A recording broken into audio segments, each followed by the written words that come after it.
big screen. Meron kayo before? Stream. Stream.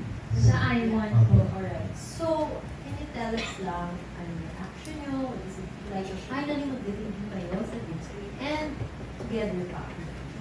May pressure ba? Hindi ako ng mobile, may coach na lang sa Honestly speaking po, syempre may pressure. Kasi ito po yung first movie namin, tapos sa big screen pa. So, hindi lang siya yung basta, hindi lang ito sakop yung mga sumusuporta sa amin. Pangkalahatan po siya. So, kinakabahan din po kami. Pero knowing na nandito sila direct, nakakampante po kami na merong mag-aalaga sa amin, may tutulong, may gagabay. And syempre po grateful kami kasi sa amin ipinagkatiwala yung My Future You. And tama direct, katagal na po ng kwento na to, no? Ang dami na daw po nilang nakitang mga artist din, pero sa amin yung endgame. Kaya po maraming salamat. Bukod po, actually overall, grateful kami, pero sobrang kinakabahan kami para sa first movie namin. Pero parang yung isa pang blessing kasi po doon, magkasama kami. So, meron na kami kaibigan habang ginagawa yung shoot.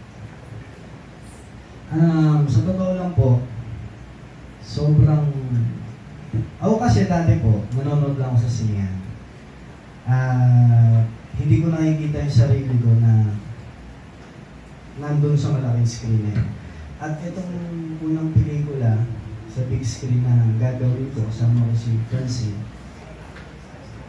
excited pero sa akin lamang yung kabado lamang yung, alam mo yun, lamang yung bilang hindi ko siya nakita sa sarili ko na kaya ko siyang gawin, makakarating ako sa ganito, sa kinauupuan ko po ngayon, mga katabi ko po yung actor ko po. Hindi ko po siya nakita anong nangyayari sa akin. Pero,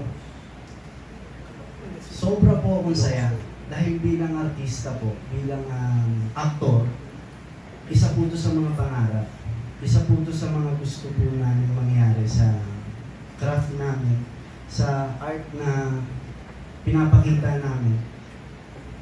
And tama po si Francine, dito po si Direk, dito po yung mga co-actors po namin na alam ko po nagagabayan ganun dito. At sinasabi ko na po, hindi ko po ito makakalimutan.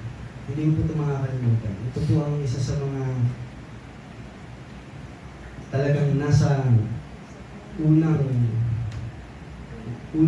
unahan ng iniisip ko. Kung may tanong man kung kamusta yung pagiging artista mo, ay masaya. Kasi napanood ko yung sarili ko sa malaking screen. 4 years na yung script na to. Madami nang pinagdaan ng cast. Ayoko na lang sabihin kung sino yung mga unang kinast namin. Even the production staff. Pang-apat ng set ng production staff to.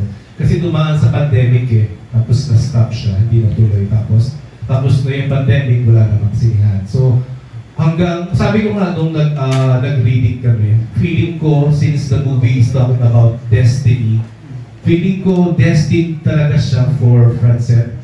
Also, for their first film, parang feeling ko magiging mahalaga rin sa kanila bilang artista yung unang pelikula. Kaya parang destiny siya para sa kanila talaga to. Tsaka direct, diba, nung napunta sa Francette, parang ang bilis. Ang bilis. Okay, yung development. Kailan lang yung in-inquire sa kanila Tapos, ang bilis. Nagkaroon na actually, kaya na-delay din yung iba. Galing ka sa bakasyon. Diba? Totoo. Pero yun, parang nag-align lahat. Si Lucille mismo na-excite. Diba? So, ang bilis.